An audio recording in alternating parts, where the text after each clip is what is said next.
Arora easy education में सभी दर्शकों का हार्दिक स्वागत है। इस वीडियो में मैं आपको मोबाइल कम्युनिकेशन से संबंधित कुछ टॉपिक्स एक्सप्लेन करूंगा। तो मैं हाईलाइट कर देता हूं।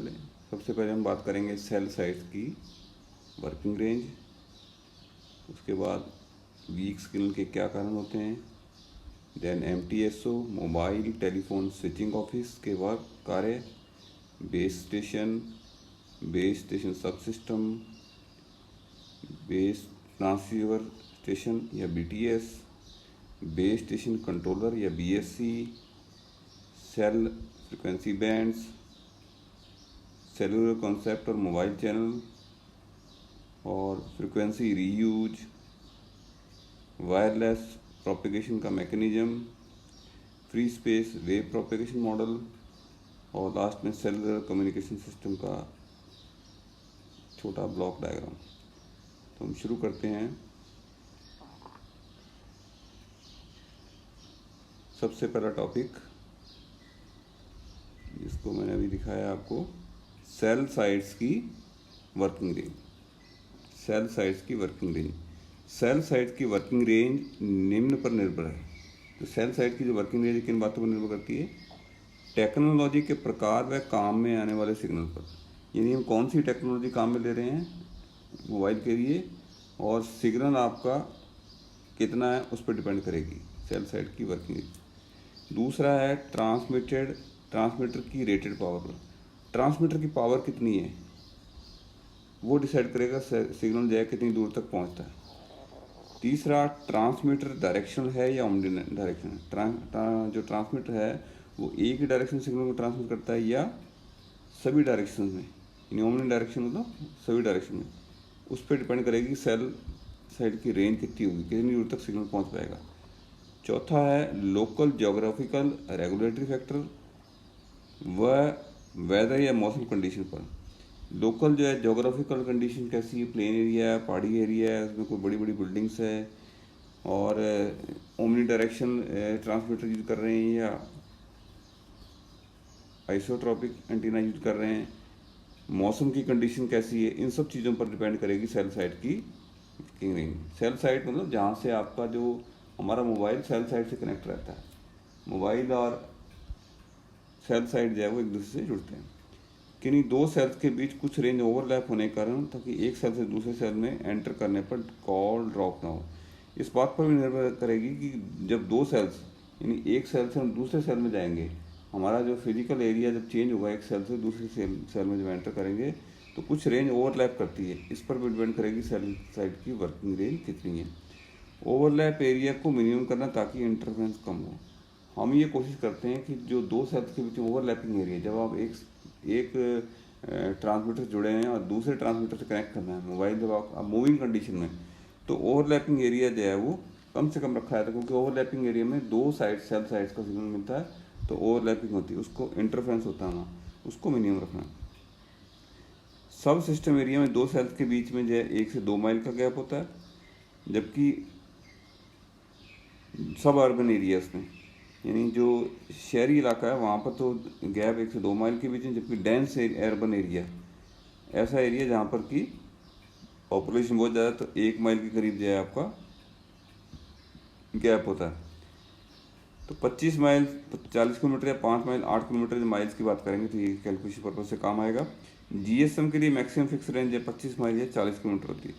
तो GSM अगर मोड हम यूज कर रहे हैं जो कि मोबाइल के लिए टेक्नोलॉजी काम में लेते हैं, तो मैक्सिमम फिक्स रेंज है 25 माइल या 40 किलोमीटर तक ही बनाई जा सकती है। इतनी बनाते नहीं एक्चुअली में, ये मैक्सिमम पॉसिबिलिटी है, पॉपुलेशन कम है तो हम कम मोबाइल्स जुड़े हुए हैं तो ये यूज़ कर सकते हैं।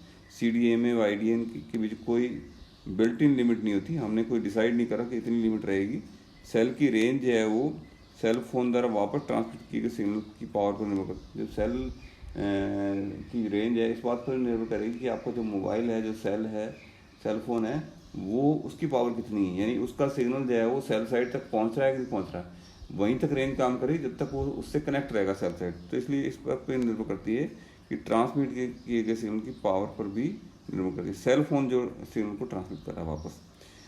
थंब रूल, ऊंची मास्ट व फ्लैट टेरेन के लिए सेल रेंज 4 से 70 किलोमीटर तक। हमने आप बहुत बड़ी बिल्डिंग पर जो है वो ट्रांसमीटर एक मास्ट खड़ा किया है, पोल खड़ा किया हुआ है, वहाँ से अगर हम सेल सिग्नल को ट्रांसमिट कर रहे हैं तो सेल की रेंज 50 से 70 किलोमीटर तक भी आ सकती है। हिली टेरेन के लिए मैक्सिमम रेंज 5 से, अगर आपका पहाड़ी एरिया है तो रुकावट ज़्यादा रहेंगी, तो वहाँ पर आपकी मैक्सिमम रेंज 5 से 8 किलोमीटर ही आएगी। मैक्सिमम रेंज का कॉन्सेप्ट कई जगह जो है सही नहीं होता है। जैसे एक टनल के अंदर आप मोबाइल कवरेज से सिग्नल बाहर हो जाएगा, क्योंकि सिग्नल टनल के अंदर पहुंच नहीं है, सुरंग के अंदर नहीं पहुंच रहा, और क्योंकि सुरंग से बाहर निकलने पर फिर जुड़ जाएगा।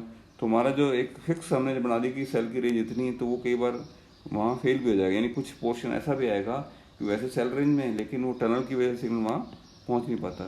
तो इसलिए कई बार हम रेंज को एक परमानेंट एक फिक्स वर्ड नहीं है कि सेल की रेंज इतनी ही होगी, तो उसमें कई बार ये चीज़ें जो है वो अनएक्सपेक्टेड भी हो जाती हैं। वीक सिग्नल के कारण रूरल एरिया, बिल्डिंग दूर दूर होती है रूरल एरिया में, तो सेल टावर जो है बनाना जो इकोनॉमिकल नहीं होता, क्योंकि आपका जो सेल फोन्स लगे हुए हैं वो दूर दूर हैं, मतलब सेल फोन की जो संख्या कम होने की वजह से, तो सेल टावर जो अगर बढ़ाते हैं बड़ी बड़ी तो हमें इकोनॉमिकल नहीं पड़ता। उसकी बजाय कई बार हम रिपीटर्स लगा देते हैं। रिपीटर्स जो है वो घरों के अंदर लगाए जा सकते हैं, छतों के ऊपर लगा देते हैं ताकि सिग्नल को इंक्रीज करते हैं। बड़ी सेल टावर लगाने के बजाय रिपीटर्स के द्वारा रेंज या सिग्नल की स्ट्रेंथ को बढ़ाया जाता है। Building construction material, thick concrete या मेटल रूफ्स के अंदर इंसुलेशन वाली फोम की छत अगर है और या ओल्ड बिल्डिंग्स है तो सेल फोन की सिग्नल जो है स्ट्रेंथ रिड्यूस करते हैं। तो ये चीज़ें जो आपकी सेल फोन का सिग्नल्स को रिड्यूस करेंगे। मोटी कंक्रीट है या मेटल की छतें हैं या ओल्ड बिल्डिंग्स है, उससे आपका केवल छत जो है वो टीन छत होती है, तो मेटलिक छत होगी तो भी सिग्नल जो है वो रिड्यूस होगा। बिल्डिंग के ऑब्स्ट्रक्शंस, बड़ी बड़ी बिल्डिंग्स आ रही हैं, अगर लार्ज बिल्डिंग्स आ रही हैं, बड़े बड़े वेयर हाउस हैं, हॉस्पिटल्स हैं, फैक्ट्रीज हैं, तो ये सेल की रेंज को कम करेंगे, ये रुकावट डालते हैं सिग्नल में। जो मोबाइल सिग्नल उसमें रुकावट डालते हैं। अंडरग्राउंड सिग्नल भी जो आपका रिड्यूस करता है सिग्नल को। सिग्नल अगर अंडरग्राउंड में अगर हम देखेंगे जो आपकी लोकेशन है वो ज़मीन से नीचे है तो भी सिग्नल आपका रिड्यूस होगा। रिफ्लेक्टेड सिग्नल जो है कई बार क्या है कि बड़ी बिल्डिंग सिग्नल रिफ्लेक्ट होकर भी आता है और डायरेक्ट भी आता है, उससे भी आपका जो है इंटरफेरेंस बढ़ता है। तो एक्सटर्नल एंटीना काम में लेना पड़ेगा। ऐसी केस में क्या करना पड़ेगा हमें कि एंटीना काम में लेना पड़ेगा जो डायरेक्ट सिग्नल रिसीव कर रहा है सेल साइड से। Multi path interference, directional antenna, अगर आपके एक जगह पर एक से ज़्यादा सिग्नल मिल रहे हैं, यानी कि एक से ज़्यादा सिग्नल अगर आएंगे तो हमें अगर एक ही सिग्नल रिसीव करना है तो हम डायरेक्शनल एंटीना काम ले लेंगे। जिस डायरेक्शन से आपको सिग्नल एक्चुअल में रिसीव करना है उस डायरेक्शन में डायरेक्ट करके उसको अलाइन करके हम अच्छा सिग्नल रिसीव कर सकते हैं। या हम कई बार रिपीटर्स भी काम में लेते हैं, सिग्नल की स्ट्रेंथ कम है, रिपीटर्स के द्वारा सिग्नल इम्प्रूव करके और रिसीव कर लें। GSM और UMTS सेटेलाइट फ़ोन के लिए रिपीटर काम में रहते हैं। तो ये कुछ फैक्टर्स जो है मैं डिस्कस कर। उसके बाद लास्ट फैक्टर डेड जोन, जहाँ सिग्नल आपको आता ही नहीं है। एक सेल साइड, ट्रोपोस्फियर, रिपीटर, कई चीज़ों पे फैक्टर्स को देखते हुए ऐसी जगह जहाँ पर सिग्नल नहीं आता उसको बोलते हैं डेड जोन्स। उसके बाद आते हैं MTSO, mobile telephone switching office. Mobile telephone switching office के क्या कार्य हैं? एरिया के सभी बेस स्टेशन को कंट्रोल करना। जितने भी बेस स्टेशन लगे हैं, सभी सेल के अंदर बेस स्टेशन लगे होते हैं, और एक बेस स्टेशन जो है बहुत सारे मोबाइल फ़ोन्स को सिग्नल रिसीव और ट्रांसमिट करता है। तो उसको कंट्रोलिंग के लिए एक मेन ऑफिस बना देते हैं जो सभी बेस स्टेशन कंट्रोल करता है, उसको बोलते हैं MTSO। सभी लैंडलाइन फ़ोन्स के कनेक्शन को हैंडल करना। जितने भी लैंडलाइन फ़ोन उस एरिया में लगे हुए हैं वो सभी जो है वो उनको हैंडल कौन करेगा? MTSO। बेस स्टेशन, इसमें बेस स्टेशन सब सिस्टम लगा होगा, बेस ट्रांसमीटर रिसीवर यानी बेस ट्रांसीवर्स स्टेशन लगे होंगे, BTS बोलते हैं इसको। बेस स्टेशन कंट्रोलर लगे हैं। तो बेस स्टेशन के अंदर 3 चीज़ें लगी हैं: base station sub system, base ट्रांसीवर्स station BTS, या base station controller. Base station sub system BSS का क्या वर्क है? मोबाइल व नेटवर्क स्विचिंग सब सिस्टम के ट्रैफिक को हैंडल करना। जितना भी ट्रैफिक जो है उस एरिया के अंदर मोबाइल्स हैं उन सारे ट्रैफिक को हैंडल करता है। स्पीच चैनल्स को ट्रांसपोर्ट करना, जो स्पीच चैनल्स हैं उसके ऊपर सिग्नल को ट्रांसमिट करते हैं, तो कोडिंग करके भेजना और रिसीव करना।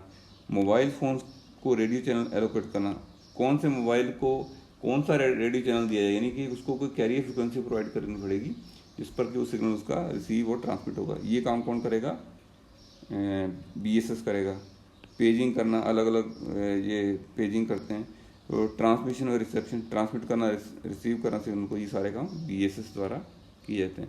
उसके बाद बेस ट्रांसीवर सिस्टम BTS, इसमें ट्रांसीवर्स लगे होंगे, एंटीना होगा, हार्डवेयर होगा, BSC बेस स्टेशन कंट्रोलर द्वारा इसको कंट्रोल किया। तो BTS के अंदर क्या लगे हुए हैं, ट्रांसीवर लगे हुए हैं, एंटीना लगे हुए हैं और हार्डवेयर होता है, जो हार्डवेयर सर्किट जो है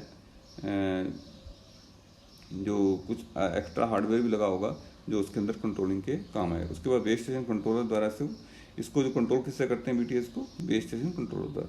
BSC के क्या करें, ऑपरेशन में मेंटेनेंस, नेटवर्क के लिए ऑपरेशन में BSC करता है, नेटवर्क में पूरा जो है वो। उसके बाद हर ट्रांसीवर की ऑपरेशन स्टेट मैनेज करता है, उसकी क्या स्टेट है, कैसे काम कर रहा है या नहीं कर रहा, वो सही चल रहा है नहीं चल रहा है, सारी स्टेट कौन करता है, मेंटेनेंस को BSC बेस स्टेशन कंट्रोलर। उसके बाद सॉफ्टवेयर हैंडल करना, चेक करना सॉफ्टवेयर सही ढंग से चल रहा है नहीं चल रहा है, उसमें कोई अपडेट्स करने हैं, उसको टाइम टू टाइम चेक करना, ये सब BSC करता है। उसके बाद आते हैं base station controller BSC, database store करना, उस टावर से कौन सा मोबाइल कितनी कब जुड़ा, कब उसने लीव किया, ये सारे डाटा, मोबाइल नंबर्स जो हैं कौन कौन से उससे कनेक्टेड रहे हैं, ये सारा डेटाबेस कौन हैंडल करता है, BSC। ये डिस्ट्रीब्यूटेड डेटाबेस है, इसमें 10 या 100 तक BTS हो सकते हैं। तो BSC में जो है वो 10 या 100 तक भी BTS हो सकते हैं, इसके अंडर बहुत सारे BTS आएंगे। इसके क्या फंक्शन रहेंगे BSC के, रेडियो चैनल्स एक तो अलोकेट करना, उसके बाद आपका किस BTS में कौन कौन से रेडियो चैनल आएंगे, सब वाले क्वेश्चन है BSC करता है। मोबाइल फ़ोन्स से मेजरमेंट प्राप्त करना, मोबाइल फ़ोन्स के सिग्नल रिसीव करते हैं उसको चेक करना, हैंड ऑफ कंट्रोल करना, जब एक सेल साइड से दूसरी साइड में आप स्विच करते हैं तो हैंड ऑफ जो है वो BSC करता है चेक।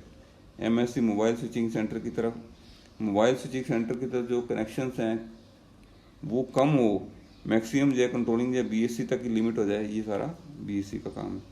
उसके बाद सेल फ्रिक्वेंसी बैंड, 45 मेगाहर्ट्ज का गार्ड बैंड यूज करते हैं, ट्रांसमीटर रिसीवर के बीच में रखते हैं, 7 सब सिस्टम बनाए जाते हैं। प्रत्येक बैंड 12.5 मेगाहर्ट्ज का अगर एक बैंड काम मिले, और नॉन एक्सटेंडेड स्पेक्ट्रम के लिए 10 मेगाहर्ट्ज व 2.5 मेगाहर्ट्ज का एक्सपेंडेड स्पेक्ट्रम है। तो 10 मेगाहर्ट्ज प्लस एक्सपेंडेड में तो आपका जो है वो 10 मेगाहर्ट्ज नॉन एक्सपेंडेड कहलाएगा और 2.5 मेगाहर्ट्ज एक्सपेंडेड स्पेक्ट्रम है, टोटल जो है 12.5 मेगाहर्ट्ज है। कई चैनल 30 किलोहर्ट्ज का अगर एक सब्सक्राइबर को अगर एक दें तो 10 मेगाहर्ट्ज में आपके 333 चैनल्स आ गए, और इसी प्रकार 2.5 मेगाहर्ट्ज के अंदर 30 किलोहर्ट्ज के हिसाब से 83 चैनल और आ गए। तो टोटल जो है चैनल जो है प्रत्येक बैंड में कुल चैनल कितने हैं, 333 प्लस 83 416। 21 चैनल तो आपके कंट्रोल, 21 चैनल तो हम काम किसके लेंगे, कंट्रोल चैनल, जो चैनल्स को असाइनमेंट करने के लिए, पेजिंग के लिए, मैसेजिंग के लिए, कुछ अलग इन्फॉर्मेशन ट्रांसमिट रिसीव करने के लिए 21 चैनल तो उनके लिए हम डेडिकेट करते हैं। बचे हुए जो है वो 395 चैनल जो है वो वॉइस चैनल्स के रूप में, जो हम बात करने के लिए डिफरेंट मोबाइल यूज करते हैं, वो चैनल जो है वो 395 के करीब हम काम में लेते हैं।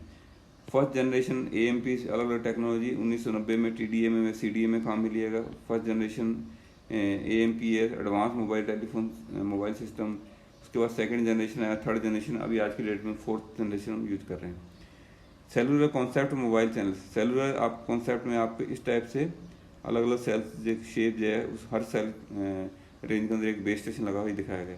पुराने समय में एक हाई पावर का ट्रांसमिट काम में लेते थे और एक ऊंची टावर पर इंस्टॉल करके बड़ा सर्विस हम एक ट्रांसमीटर लगा देते थे, उसकी ट्रांसमीटर पावर बढ़ा के हम रेंज बढ़ाते थे, इस टाइप का सिस्टम यूज करते थे। लेकिन उसमें डिमांड बढ़ने पर दिक्कत आती थी, हर एक को स्पेक्ट्रम नहीं मिल पाता था। तो क्योंकि स्पेक्ट्रम आपका वही कॉमन यूज करते हैं, सभी में वही स्पेक्ट्रम काम में आने की वजह से हमारे को जो है वो ज़्यादा स्पेक्ट्रम मिल नहीं पाते थे। रेडियो टेलीफोन सिस्टम में क्या इम्प्रूव का हम लिमिटेड रेडियो स्पेक्ट्रम के साथ कैपेसिटी इंक्रीज करते हैं। तो रेडियो टेलीफोन सिस्टम में हम स्पेक्ट्रम जो है बांट दिया हमने और कैपेसिटी उसके हिसाब से हम इंक्रीज कर लेते हैं। सेलुलर कॉन्सेप्ट में हाई कैपेसिटी लिमिटेड स्पेक्ट्रम के साथ में काम में लेगी। सेलुलर कॉन्सेप्ट में हमने कैपेसिटी बढ़ा ली और एरिया जो है स्पेक्ट्रम हमने लिमिटेड काम में लिया। सेलुलर कॉन्सेप्ट में कई लो पावर ट्रांसमीटर द्वारा छोटे सेल्स में सर्विस, हमने सेलुलर कॉन्सेप्ट में बहुत सारे जो सेल्स के अंदर जो है वो लो पावर के ट्रांसमीटर लगाए हैं। तो ये सेलुलर कॉन्सेप्ट है। हर बेस स्टेशन को एक चैनल ग्रुप कर उसको रीयूज किया जाता है। बेस स्टेशन को हम एक चैनल ग्रुप अलोकेट कर देते हैं और एक सर्टेन रेंज के बाद में जब वो आपस में इंटरफेयर ना करें तो उसको हम दोबारा भी यूज में करते हैं। डिमांड बढ़ने पर बेस स्टेशन बढ़ाकर, अब डिमांड बढ़ गई यानी उसी एरिया में मोबाइल फ़ोन यूजर बढ़ गए तो हम क्या करेंगे, सेल की जो रेंज है वो रिड्यूस कर देंगे, यानी छोटी रेंज के लिए एक बेस स्टेशन लगा देंगे ताकि आपका जो है वो ज़्यादा मोबाइल जो है वो इजीली उसको सर्व कर किए जा सकें। फ्रिक्वेंसी रीयूज, प्रत्येक सेलुलर बेस स्टेशन को चैनल का एक ग्रुप अलोकेट करते हैं, हम यूज़ करते हैं 30 चैनल या 40 चैनल का एक ग्रुप अलोकेट कर दिए एक बेस स्टेशन को। उसके बाद ये एक छोटा जियोग्राफिकल एरिया जो कवर करता है इसको सेल कहते हैं, जो एक बहुत ही छोटा एरिया कवर करेगा जिसको सेल बोलेंगे। फ्रिक्वेंसी रीयूज में हम क्या करेंगे, सभी बेस स्टेशन को सम्मिलित कर उन्हें चैनल अलोकेट करते हैं। तो हमने क्या है कि हम एक जितने बेस स्टेशन में जितने भी चैनल्स हैं उसको अलोकेट कर देते हैं, उसके बाद एक सर्टेन रेंज के बाद में उसको फिर फ्रिक्वेंसी को रीयूज करते हैं। प्रत्येक सेल को एक लेटर या नंबर से आवंटित कर फ्रिक्वेंसी रीयूज को हमें समझाने के लिए एक लेटर या नंबर की हेल्प से इसको फ्रिक्वेंसी रीयूज को समझा रहे हैं। अलग अलग सेल्स को नंबर्स के द्वारा दिखाया गया है या ABCD द्वारा दिखाया गया है। सेम लेटर या नंबर वाले सेल को वही फ्रिक्वेंसी चैनल ग्रुप अलोकेट, जो एक सेम नंबर का जो चैनल सेल है उसके अंदर वही फ्रिक्वेंसी रीयूज की जाती है। सेल हेक्सागोनल शेप होने के, क्यों सेल को हेक्सागोनल लेते हैं, तो एक तो आसान है और मैनेजेबल है, दूसरा हम सर्कुलर शेप में जो है कुछ एरिया बच जाएगा और कुछ एरिया ओवरलैप होगा, इसलिए हम सेल के लिए हम जो है हेक्सागोनल शेप को प्रायोरिटी देते हैं। वीकेस्ट मोबाइल तक सिग्नल पहुंचाने के लिए हेक्सागोनल का एरिया जो है वो हाईएस्ट रखते हैं ताकि ज़्यादा से ज़्यादा सिग्नल आपका पहुंच सके। हेक्सागोनल शेप लगभग जो है वो लेते हैं जो वो, तो उसके अंदर हम 7 फ्रिक्वेंसी प्लान्स यूज कर सकते हैं, 21 ग्रुप यूज कर सकते हैं सर्कुलर रेडिएशन के अंदर। हेक्सागोनल के जनरली हम 7 रहते हैं। तो एरिया चैनल्स प्रत्येक सेल में 3 भी यूज करते हैं हम, सेकंड वाले ऑप्शन ABC वाले में। यहाँ इसके अंदर मैंने दिखाए 7, 1 2 3 4 5 6 7 जो है वो एक का मतलब रिपीट होगा, यानी एक की फ्रिक्वेंसी वही होगी, यह ABC वाला मोड हम काम लें। उसके बाद आते हैं wireless propagation mechanism. EM wave जो है प्रोपेगेशन में काम लेते हैं, रिफ्लेक्शन, डिफ्रैक्शन और स्कैटरिंग प्रॉपर्टीज़ होंगी इसमें। वायरलेस कम्युनिकेशन में ट्रांसमीटर रिसीवर के बीच में लाइन ऑफ साइट डिस्टेंस काम में आएगी, यानी सिग्नल जो है लाइन ऑफ साइट के अकॉर्डिंग काम करता है। बिल्डिंग्स, ब्रिज, टनल द्वारा सिग्नल में रुकावटें आएंगी। प्रोपेगेशन अर्बन एरिया में ट्रांसमीटर रिसीवर के बीच में LOS नहीं काम आ सकती। ऊंची बिल्डिंग से डिफ्रैक्शन लॉस होगा। EM वेव में मल्टीपल रिफ्लेक्शन होंगे। ट्रांसमीटर रिसीवर की डिस्टेंस बढ़ने पर सिग्नल स्ट्रेंथ कम होती है, क्योंकि डिस्टेंस ज़्यादा होगी सिग्नल कम हो जाएगी। 800 मेगाहर्ट्ज़ से, जैसे तो हम 40 मेगाहर्ट्ज़ के बाद LOS यूज कर रहे हैं, TV के अंदर भी LOS काम में रहते हैं, लेकिन 800 मेगाहर्ट्ज़ से ज़्यादा हम रेडियो चैनल्स के लिए जो है सिग्नल के लिए लाइन ऑफ साइट के अकॉर्डिंग सिग्नल ट्रैवल करता है। उसके बाद में फ्रिक्वेंसी स्पेस वे प्रोपेगेशन मॉडल, PT क्या है, EIRP/4πd², रिसीविंग एंटीना द्वारा प्राप्त पावर। PR जो है रिसीविंग पावर जो है वो PT × AE, यहाँ पर EIRP क्या है, PT × GT। तो PR क्या हो जाएगी, PT GT × AE/4πd²। PR/PT जो है GT GR × λ² PT जो है ट्रांसमीटर पावर है, PR रिसीवर पावर है, रिसीव पावर है, GT ट्रांसमीटर की एंटीना गेन है, GR रिसीव्ड की एंटीना गेन है, रिसीव्ड सिग्नल की एंटीना की गेन है, लैम्डा वेवलेंथ मीटर में। EIRP क्या है, इफेक्टिव आइसोट्रोपिक रेडिएटिव पावर। और फ्रिक्वेंसी स्पेस लॉस LFS होता है 10 log PT/PR। और सेलुलर कम्युनिकेशन सिस्टम को लैंडलाइन और PSTN किस टाइप से कंट्रोल किए हैं, PSTN द्वारा और MSC द्वारा बेस स्टेशन कंट्रोल किए जाते हैं, और ये आपस में जो है कनेक्टेड हैं, MSC और PSTN कनेक्टेड हैं।